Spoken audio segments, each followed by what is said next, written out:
Hello everyone, welcome to SSC insight. SSC MTS 2019 English हम लोग topic wise cover कर रहे थे। पहले हमने error detection and cloze test already cover कर चुके हैं, तो अब हम सेंटेंस इंप्रूवमेंट कर रहे हैं।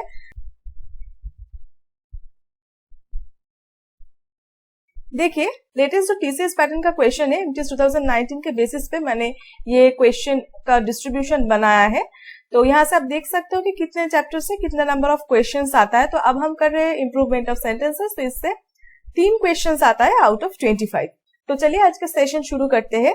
First question, friends stand by each other on time of need. तो ये ऑन टाइम ऑफ नीड यहाँ पे गलती है, ये क्या होना चाहिए, इन टाइम्स ऑफ नीड। ठीक है, इन टाइम्स ऑफ नीड, इसका मतलब है जब आपको मदद की जरूरत है तब फ्रेंड्स एक दूसरे के साथ रहते हैं।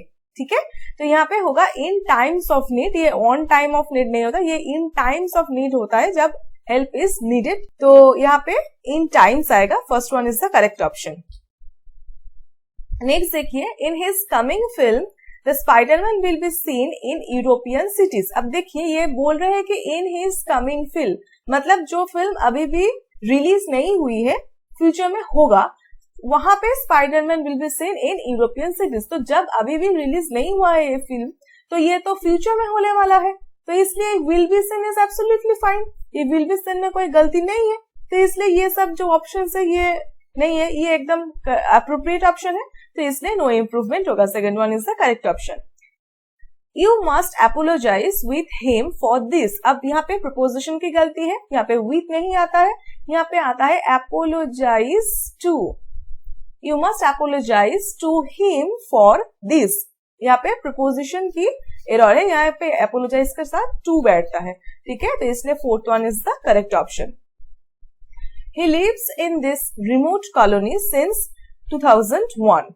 अब देखिए, वो ये रिमोट कॉलोनी पे रहता है 2001 से, मतलब ऐसा नहीं कि वो अब रह रहा है, वो 2001 से रह रहा है। ठीक है, वो 2001 से रहना स्टार्ट किया था एंड अभी भी वो रह रहा है वहां पे, तो इसलिए ये क्या आएगा, प्रेजेंट परफेक्ट कंटिन्यूअस टेंस पे आएगा।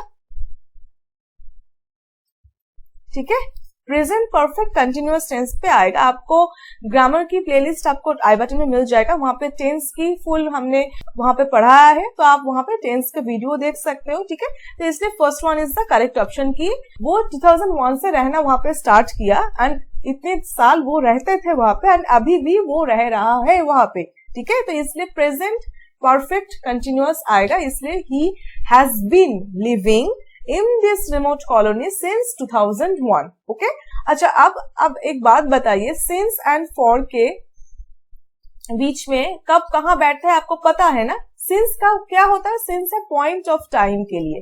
ठीक है, पॉइंट ऑफ टाइम होता है सिंस, एंड फॉर होता है पीरियड ऑफ टाइम।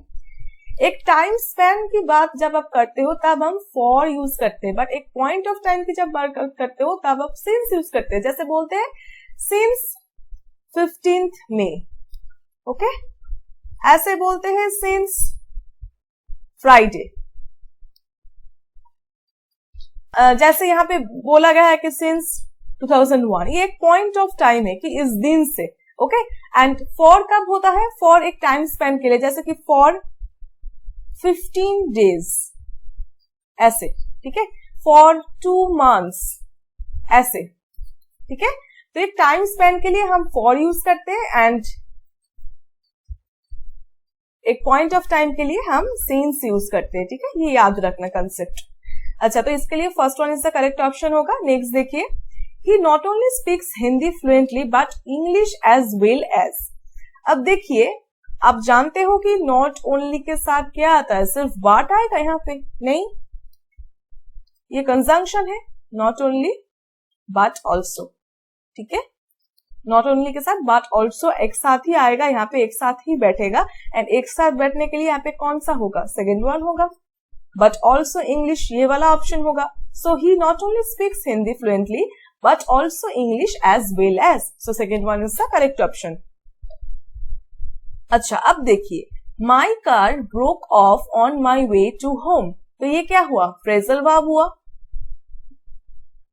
अब ये फ्रेजल वर्ब में गलती है, अब यहाँ पे ऑफ होगा या डाउन होगा या आउट होगा या ऑन होगा, तो क्या होगा ये तो बहुत आसान है, बट आपको ये सब फ्रेजल वर्ब आपको समझना जरूरी है क्योंकि ये सब इंपॉर्टेंट फ्रेजल वर्ब होता है। तो हम यहाँ पे एक एक करके हर फ्रेजल वर्ब पढ़ेंगे। फर्स्ट हम पढ़ेंगे ब्रोक ऑफ और ब्रेक ऑफ। ये क्या होता है देखिए, ये कब हम यूज करते हैं। ब्रोक ऑफ मतलब और ब्रेक ऑफ मतलब सडनली कुछ थम जाना, मतलब abruptly stop something. Okay, abruptly stop, ठीक है। तो ब्रेक ऑफ और ब्रोक ऑफ मतलब एब्रप्टली स्टॉप। नेक्स्ट देखिए ब्रेक डाउन। ब्रेक डाउन हम दोनों तरफ के लिए यूज करते हैं, एक है मशीन के लिए और एक है कोई प्रोसेस चल रहा है, कोई सिस्टमेटिक कोई प्रोसेस चल रहा है, कोई एग्रीमेंट चल रहा है, तब के लिए हम ब्रेक डाउन यूज करते हैं। मशीन के लिए हम क्या बोलेंगे, suddenly cease to function. Suddenly cease to function, ये मशीन के लिए जो यहाँ पे हुआ है, that my car broke down on my way to home. वो कार बीच में ही, मेरे रास्ते के बीच में ही खराब हो गया था, ठीक है। तो इसलिए यहाँ पे क्या आएगा, first one is the correct option, ये वाला करेक्ट ऑप्शन है फर्स्ट वन, ठीक है। एंड ये सब गलत है। तो ये ब्रेक डाउन दोनों तरफ के लिए होता है, एक मशीन के लिए होता है जो सडनली सीज टू फंक्शन, काम करते करते रुक गया, मशीन के लिए होता है एक, और एक होता है कोई रिलेशनशिप के लिए, कोई एग्रीमेंट, कोई प्रोसेस के लिए जो अब बीच में रुक गया, सीज टू कंटिन्यू। और ऐसे कह सकते हो कि कोलैप्स। ओके, सो ब्रेकडाउन हम दोनों तरफ के लिए यूज करते हैं। एंड नेक्स्ट आता है, अच्छा ब्रोक ऑफ हो गया, ब्रेक डाउन होगा, अब आएगा ब्रेक आउट। तो ये सब मैं इरेज कर देती हूँ। अच्छा नेक्स्ट देखिए, नेक्स्ट आएगा ब्रेक आउट। अच्छा ब्रेक आउट मतलब something start suddenly but which is undesirable. Okay, something undesirable starts suddenly. Okay, वो एपिडेमिक के लिए हम बोलते हैं, हाँ ब्रेकआउट यूज करते कि समथिंग अनडिजायरेबल स्टार्ट्स सडनली। और एक होता है ब्रेक ऑन, तो नहीं होता है, और एक होता है ब्रेक इन ऑन और ब्रेक इन अपन, ऐसे एक होता है। तो इसका मतलब होता है टू इंटरप्ट और टू इंट्रूड ऑन, ठीक है। तो हमने यहाँ पे ब्रेक का सभी जो फ्रेजल वर्ब आता है वो मोस्टली पढ़ लिया, ठीक है। ये सब आप अच्छे से नोट डाउन कर लेना। तो यहाँ पे 6th क्वेश्चन का first one is the correct option. Next देखिए, I will write to you when I will reach New Delhi. तो यहाँ पे देखिए ये जो सेंटेंस है, यहाँ पे 2 बार हमने फ्यूचर यूज किया है, तो इसकी कोई जरूरत नहीं है। एंड ये ग्रामेटिकली इनकरेक्ट है क्योंकि एक ही सेंटेंस में ऐसा 2 बार फ्यूचर नहीं आता है, एक प्रेजेंट में होता है एंड एक फ्यूचर में होता है, ठीक है। तो क्या होगा, पहले ये क्या होगा, आप पहले दिल्ली पहुंचोगे, उसके बाद तो आप उनको लिखोगे ना, I will write to you when I reach New Delhi होगा, विल नहीं होगा। तो आप पहले दिल्ली पहुंचोगे एंड उसके बाद, पहुंचने के बाद आप उनको लिखोगे। पहले तो आपको दिल्ली पहुंचना है, ये फर्स्ट काम है, एंड उसका भी फ्यूचर होगा, ये आपको लिखना, ये वाला फ्यूचर में आएगा एंड ये वाला प्रेजेंट में आएगा, ठीक है। तो इसलिए I will write to you when I reach New Delhi, इसलिए first one is the correct option. We must start now unless it will be too late. हमें अभी स्टार्ट करना है और it will be too late, हमें अभी स्टार्ट करना है नहीं तो देर हो जाएगा, तो इसलिए और आएगा यहाँ पे। वी मस्ट स्टार्ट नाउ और it will be too late, हमें अभी स्टार्ट करना है और ये बहुत लेट हो जाएगा, ठीक है। तो इसलिए second one is the correct option. The inflation rate raised up 8% last month. तो यहाँ पे 2 आता है, देखिए एक हो रेज, इसका पास्ट फॉर्म रेज्ड आएगा, और एक होता है राइज, उसका पास्ट फॉर्म, इसका तो रेज्ड आएगा, उसका पास्ट फॉर्म होगा रोज, ठीक है। ये प्रेजेंट वाला है, ये प्रेजेंट वाला है एंड ये पास्ट है, तो पास्ट फॉर्म होता है। तो इन दोनों के बीच में आपको डिफरेंस क्या होता है, इसका मीनिंग आपको अच्छे से पता होना चाहिए, कब रेज होगा एंड कब राइज होगा। तो रेज का मतलब होता है कुछ आप उठा रहे हो, ठीक है। रेज का मतलब क्या होता है, रेज मतलब होता है लिफ्ट और move to a higher position और लेवल। ठीक है, मतलब कि कुछ आप उठा रहे हो, कुछ एलिवेट, ठीक है, कुछ आप उठा रहे हो, कुछ आप लिफ्ट कर रहे हो, तब यहाँ पे रेज होगा। बट यह आप इन्फ्लेशन रेट तो आप नहीं उठाओगे ना, ये तो आपको उठाने वाली कोई चीज नहीं है, तो यहाँ पे रेज नहीं होगा। यहाँ पे होगा एक्चुअल फॉर्म जो होगा वो आपका वो राइज होगा। राइज का मतलब होता है कि move from a lower position to a higher position. यहाँ पे मैं लिख देती हूँ, राइज का मतलब होता है move from lower position to higher position. ठीक है, तो ये क्या था, इन्फ्लेशन रेट जो था वो पहले थोड़ा कम था, उससे मूव करके वो ऊपर चला गया, वो 8% हो गया। ठीक है, the inflation rate rose to, ये जो फर्स्ट फॉर्म में है इसलिए हमें राइज का फर्स्ट फॉर्म लेना है जो है रोज, तो रोज टू 8% लास्ट मंथ।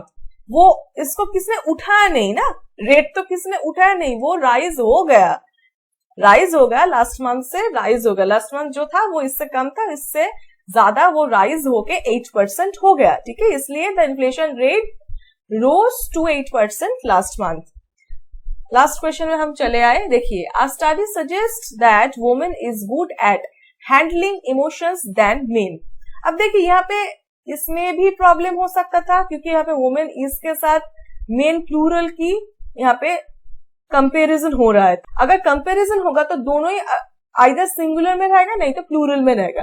तो आप अगर एरर डिटेक्शन की बात है तो आप ऐसे समझ लो चेंज हो सकता है, यहाँ पे भी चेंज हो सकता है, बट ये सेंटेंस इंप्रूवमेंट का क्वेश्चन है, यहाँ पे आपका कोई कंफ्यूजन नहीं होगा, क्योंकि आपको ऑप्शन से पता चल जाएगा कि ये वाला ठीक है, ये इसको कंस्टेंट रख के हमें यहाँ पे ठीक करना है। तो यहाँ पे प्लूरल है। ठीक है, a study suggest that women is good at handling emotions than men, तो यहाँ पे प्लूरल है, तो यहाँ पे क्या आएगा, यहाँ पे भी हमें प्लूरल चाहिए, यहाँ पे प्लूरल चाहिए, तो इसलिए यहाँ पे क्या आएगा, आप ऑप्शंस छोड़ दो, आप खुद समझो। यहाँ पे मेन है तो यहाँ पे वुमेन होगा, एंड वुमेन के साथ तो इज नहीं आ सकता, वुमेन के साथ आर होगा, तो ये कौन सा ऑप्शन है, फोर्थ वन है। बेस्ड की कोई बात यहाँ पे नहीं है, क्योंकि यहाँ पे बेस्ड होगा तो उसके आगे दा बैठेगा, क्योंकि सुपरलेटिव फॉर्म है, सुपरलेटिव डिग्री के लिए पहले दा बैठता है, ये आपको पता है। एंड वैसे भी ये नहीं होगा क्योंकि वुमेन आर लिखा है, तो वुमेन आर तो नहीं होगा, वुमेन आर होगा। ठीक है, इसलिए ये सब ऑप्शंस तो वैसे ही नहीं होगा। तो यहाँ पे भी वुमेन के साथ तो इज नहीं होगा, ये तो प्लूरल है, इसके साथ इज कैसे आ सकता है, तो इसलिए fourth one is the correct option, women are better. A study suggest that women are better at handling emotions than men. ठीक है, तो आज का 10 क्वेश्चन हमने खत्म कर चुके हैं, तो नेक्स्ट सेशन में हम फिर से इंप्रूवमेंट ऑफ सेंटेंसेस की और 10 क्वेश्चन करेंगे। तो तब तक के लिए आप अच्छे से पढ़ते रहिए। That's all, thank you.